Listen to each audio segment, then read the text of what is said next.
والذين يبيتون لربهم سجدا وقياما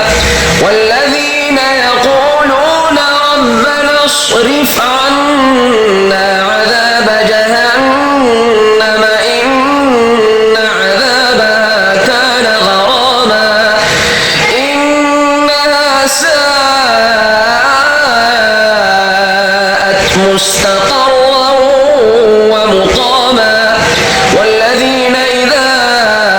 أنفقوا لم يسرفوا ولم يقتروا وكان بين ذلك قواما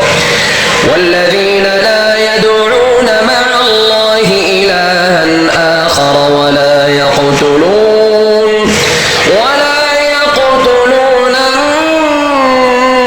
النفس التي حرم الله إلا بالحق ولا يزنون ومن يفعل ذلك